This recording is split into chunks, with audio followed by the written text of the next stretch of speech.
L'école du dimanche avec Albert. Amical salut à nos auditeurs qui écoutaient cette émission, l'école du dimanche. Depuis 24 semaines déjà, nous sommes à l'école de Monseigneur Schneider dans son credo, compendium de la foi catholique. Et on est arrivé à la morale qui est agir justement. Il y a l'énumération des péchés capitaux, dont l'envie, dont nous allons parler. Alors qu'est-ce que l'envie ? Eh bien, c'est une tristesse égoïste face à la prospérité d'autrui, parfois unie au désir de la détruire. L'envie est une tristesse égoïste parce que l'homme envieux considère la prospérité d'un autre comme une perte pour lui-même. Il préférerait que l'autre soit privé de ses biens et se réjouirait de ce malheur. C'est un péché qui est particulièrement nuisible, alors que l'objet d'autre péché est de jouir d'un bien. Ainsi, l'intempérance s'attache aux jouissances du goût ou du toucher. L'objet de l'envie est d'empêcher ou de diminuer le bien d'autrui. Cela nuit à la fois à notre prochain et à nous-mêmes sans faire gagner rien de bon. Alors, les péchés qui résultent de l'envie, premièrement, la haine du prochain. Deuxièmement, la joie devant ses malheurs. Troisièmement, le regret devant son succès. Quatrièmement, la médisance, la calomnie et les plaintes contre les supérieurs. Et cinquièmement, la rivalité et la discorde entre égaux. Alors quels sont ces remèdes ? Car à tout péché, miséricorde et surtout remède, surtout la pratique de la gratitude chrétienne. Bénir Dieu pour tous les dons qu'il envoie et s'efforcer de partager les joies et les peines de nos frères. Réjouissez-vous avec ceux qui sont dans la joie, pleurez avec ceux qui pleurent, comme l'écrit l'Épître aux Romains au chapitre 12. Alors la paresse. Alors qu'est-ce que la paresse ? Elle est aussi appelée assédie. Elle est une sorte de chagrin et de lassitude ou de dégoût pour les biens spirituels, tendant à l'amour excessif du repos et à la négligence de ses devoirs. Alors, est-ce que le dégoût involontaire pour le devoir est-il toujours un péché ? Non.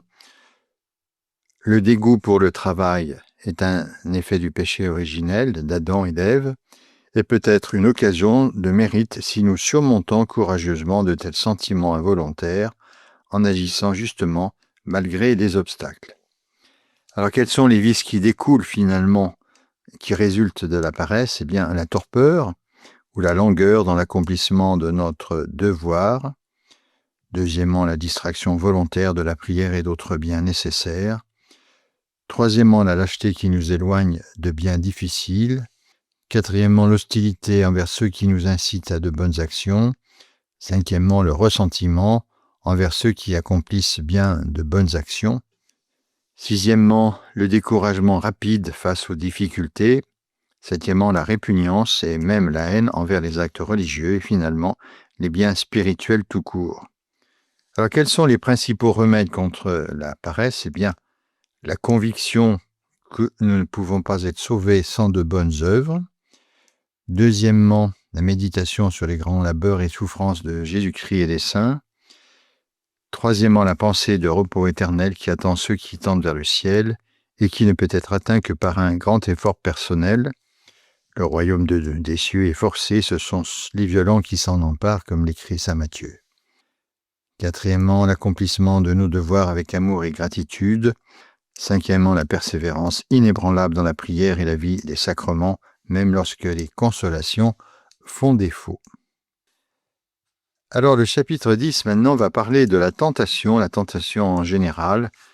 Délivre-nous du mal, ne nous laisse pas entrer en tentation, nous dit le Notre Père. Alors la tentation, c'est une provocation au mal due à des causes internes ou externes. Alors est-ce qu'elle est un péché ? Non, il faut bien le dire. Au contraire, le Seigneur lui-même a été tenté, mais sans péché. Chaque fois qu'on fait l'expérience de la tentation, mais qu'on résiste courageusement et qu'on la surmonte, la tentation devient une occasion de plus grand mérite. Alors les trois sources de la tentation, elles sont traditionnellement appelées le monde, la chair et le diable. La première de Saint Jean, on appelle la triple concupiscence. Qu'est-ce que le monde et comment nous tente-t-il ? Le monde, entre parenthèses, comprend toutes les influences terrestres qui nous éloignent de notre vocation céleste, nous conduisant à préférer les biens temporels à la vie de la grâce. Elle nous tente surtout du fait des mondains et d'autres personnes qui vivent principalement pour le monde et du respect humain.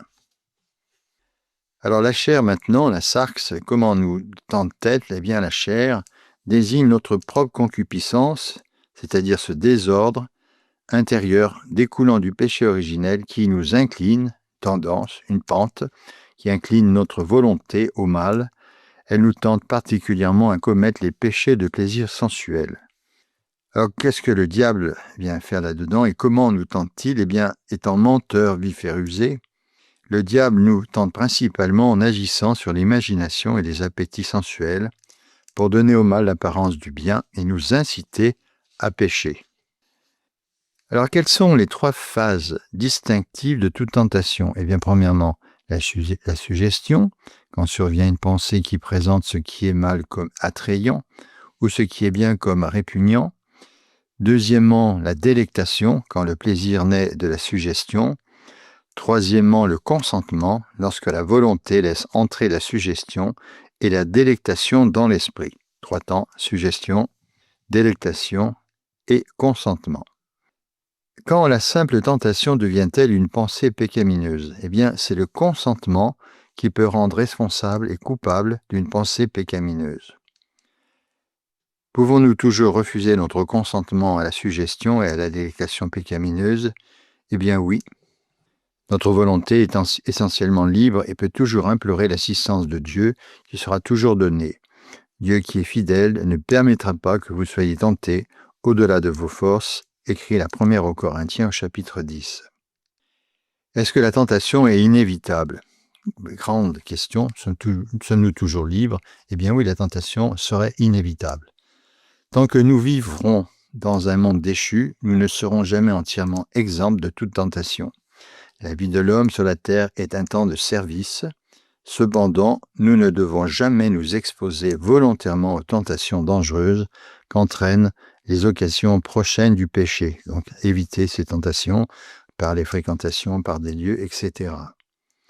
Alors, pourquoi Dieu permet-il que nous soyons tentés? Eh bien, nous prions, ne nous laissez pas entrer en tentation pour montrer notre ferme volonté comme contre l'attrait du péché, mais parfois Dieu permet la tentation pour sa propre gloire et pour notre sanctification. Alors comment, effectivement, notre tentation sert-elle à la gloire de Dieu? On peut se poser la question. Eh bien, lorsque par la grâce de Dieu nous vainquons la tentation, cela manifeste sa puissance pour vaincre le mal. Sa sagesse qui trouve un moyen pour nous d'échapper au mal et sa bonté qui nous donne la grâce de vaincre le mal. Comment la tentation contribue-t-elle à notre sanctification? Eh bien, elle peut, premièrement, nous apprendre à dépendre de Dieu plutôt que de nos propres forces. Deuxièmement, nous purifier de nos fautes. Troisièmement, fortifier nos vertus. Quatrièmement, nous exercer pour un plus grand combat spirituel, même en faveur d'autrui. Cinquièmement, pour augmenter nos mérites et notre gloire future si nous persévérons. Sixièmement, contribuer à notre connaissance de nous-mêmes. Connais-toi toi-même, disaient les Grecs, nautite sauton. Septièmement, nous tenir en éveil spirituel et constamment conscients de la présence de Dieu.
Nous continuons à regarder avec Monseigneur Schneider la morale qui est un agir juste, agir justement, avec la tentation.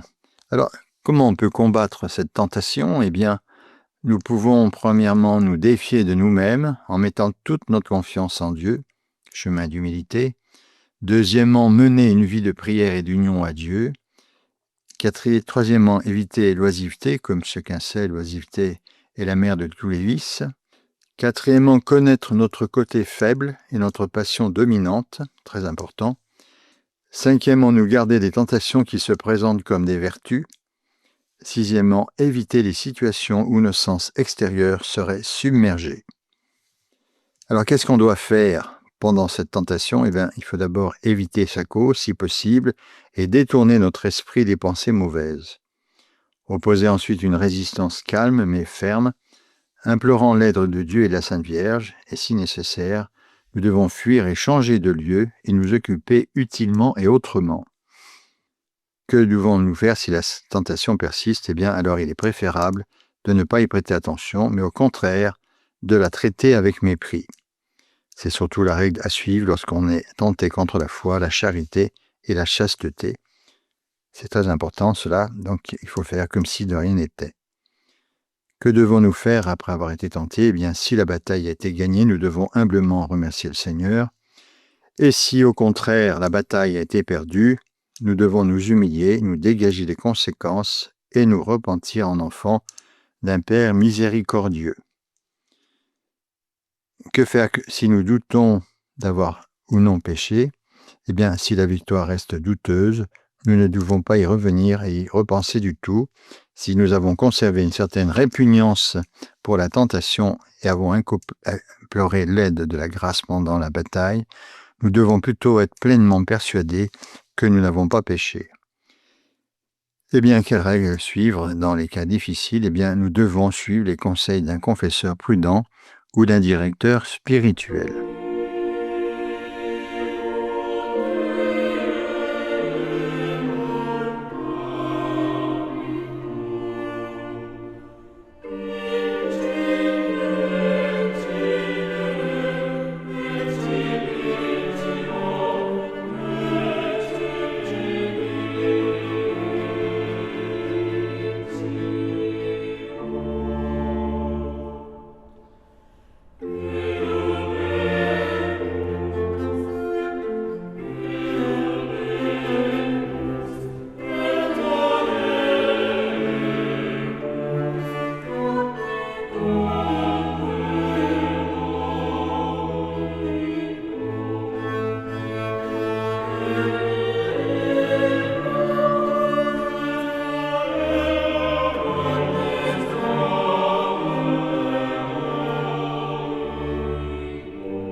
Nous allons passer maintenant en revue dans la troisième section du catéchisme, du credo, les commandements en général. Alors, les commandements de Dieu, alors qu'est-ce que le décalogue?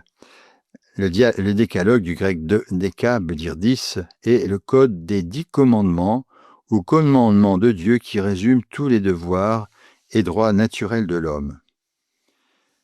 Est-ce que tous les hommes sont capables de connaître naturellement ces commandements de Dieu? Eh bien oui, en principe, car ils sont un résumé de la loi naturelle. Cependant, parce que les connaître par la lumière naturelle peut prendre beaucoup de temps et d'efforts, Dieu a eu pitié des ténèbres venues sur l'intellect de l'homme par la suite du péché originel et a également révélé ses commandements d'une manière extraordinaire et explicite. Alors, est-ce que tout le monde est capable d'accomplir ces commandements de Dieu? Eh bien oui, il faut répondre oui. La grâce de Dieu est offerte à tous, et avec l'aide de la grâce divine, je puis tout en celui qui me fortifie, écrit l'Épître aux Philippiens. L'Église enseigne infailliblement, si quelqu'un dit que les commandements de Dieu sont impossibles à observer, même pour l'homme justifié et établi dans la grâce, qu'il soit anathème. Et là, on reconnaît le Concile de Trente dans la session 6, le fameux décret sur la justification, le canon 18, qui reste toujours donc valable et d'actualité. Comment Dieu maintenant a-t-il révélé les 10 commandements ? Eh bien, 50 jours après l'Exode, Dieu a ordonné à Moïse de rassembler le peuple d'Israël au mont Sinaï. Là, au milieu d'un tonnerre et d'un feu merveilleux, Dieu promulgua le décalogue, confère l'Exode 20 et le Deutéronome 5. Alors ces 10 commandements que nous connaissons, le premier, tu adoreras Dieu seul et tu l'aimeras plus que tout. Deuxième, tu ne prononceras pas le nom de Dieu, tu ne prononceras le nom de Dieu qu'avec respect. Troisièmement, tu sanctifieras le jour du Seigneur. Quatrièmement, tu honoreras ton père et ta mère. Cinquièmement, tu ne tueras pas. Sixièmement, tu ne feras pas d'impureté. Septièmement, tu ne voleras pas.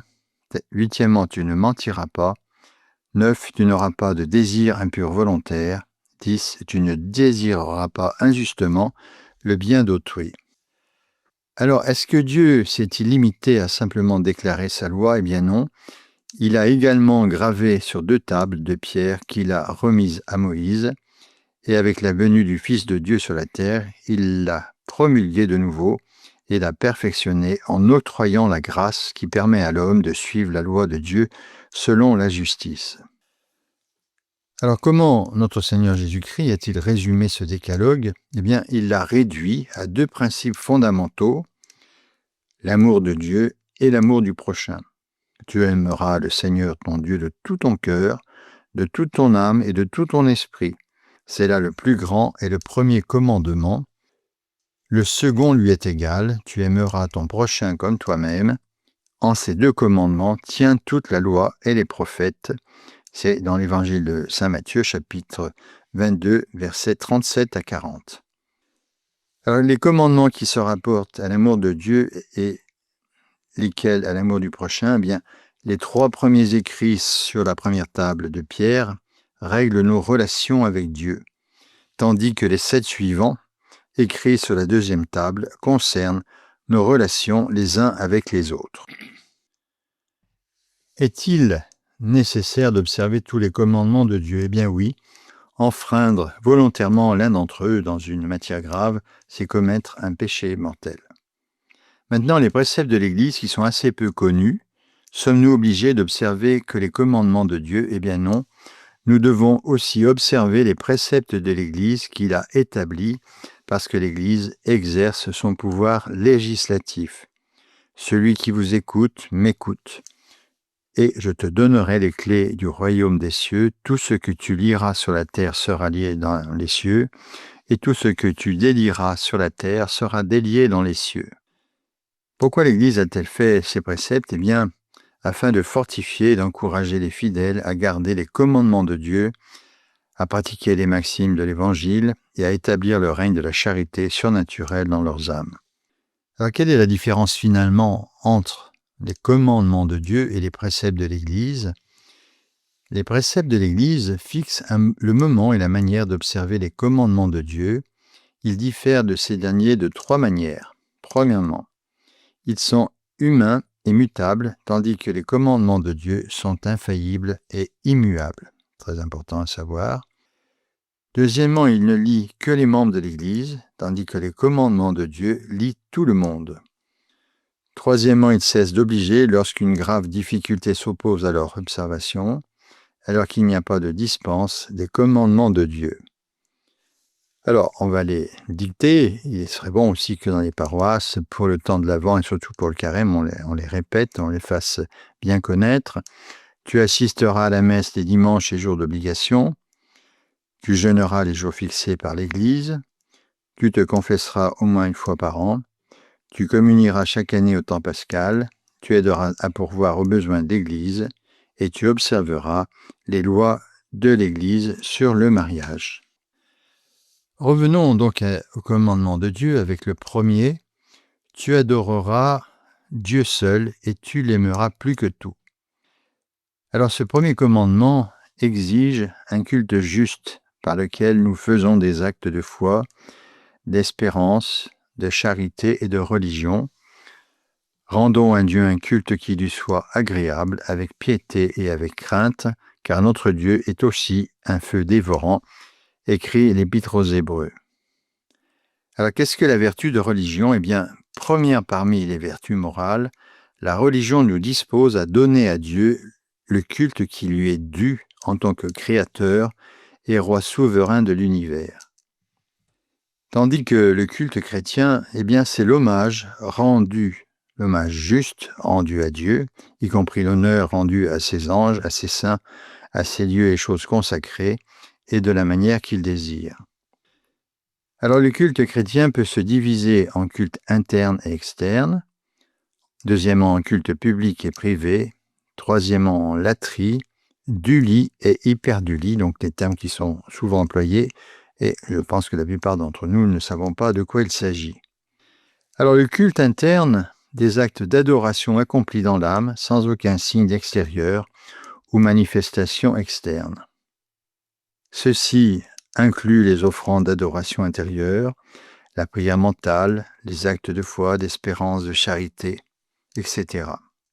Ce culte interne est bien nécessaire. Sans lui, tous les actes extérieurs d'adoration sont un spectacle vide. Ce peuple m'honore des lèvres, mais son cœur est loin de moi, comme le rappelle saint Matthieu au chapitre 15.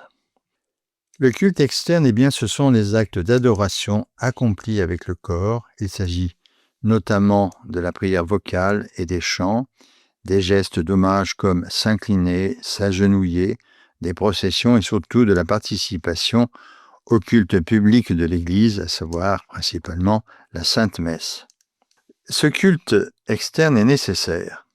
En tant que créature possédant à la fois un corps et une âme, notre adoration est déficiente et insincère si nous refusons d'honorer Dieu par un culte extérieur. Glorifiez donc Dieu dans votre corps, comme l'écrit l'Épître aux Corinthiens, chapitre 6. Alors, le culte public est appelé liturgie. Il comprend tous les actes de culte offerts au nom de toute l'Église par ses ministres et de la manière prescrite par ses rites reçus et approuvés ou cérémonies officielles. Il s'agit notamment de la Sainte Messe et de l'office divin, qui comprend donc les laudes, l'office de sexte, de tierce, et puis des vêpres, et puis aussi les complis. Eh bien, ce culte est nécessaire. Il est plus important que la préservation de l'univers entier, car c'est la raison de sa création et de sa rédemption par le Christ Jésus, qui a versé son sang pour établir ce véritable culte dans son Église. Le grand prêtre de la nouvelle et éternelle alliance, le Christ Jésus, assumant la nature humaine, a introduit dans notre exil terrestre cet hymne qui se chante éternellement dans les demeures célestes. C'est ce que écrit le Concile Vatican II dans la grande constitution sur la liturgie, Constitution Sacrosanctum Concilium du 4 décembre 1963, le numéro 83. Alors, le culte privé, ce sont les actes de culte offerts par des individus ou des groupes qui n'ont aucune des conditions requises pour le culte liturgique, par exemple les pèlerinages personnels, le chapelet familial ou seul, le chemin de croix, etc. Le culte social, eh bien, c'est la reconnaissance formelle de la providence de Dieu et de sa domination suprême sur un état donné, exprimé dans ses actes officiels, ses lois et ses coutumes.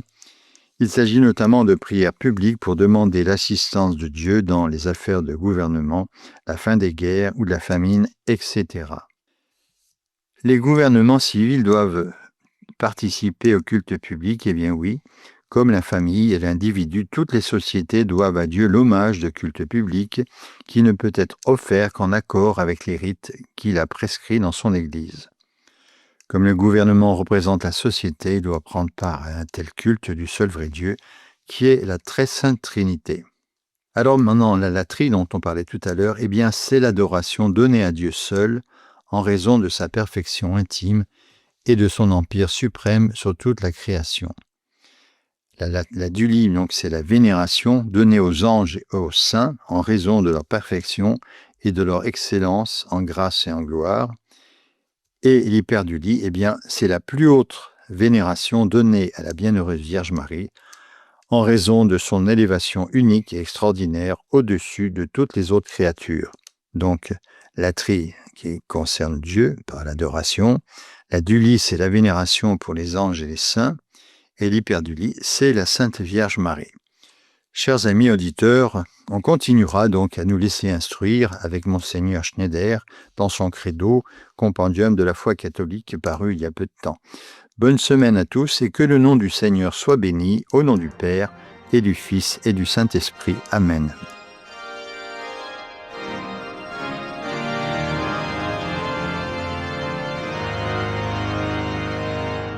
C'était sur Radio Espérance, l'école du dimanche, avec Albert.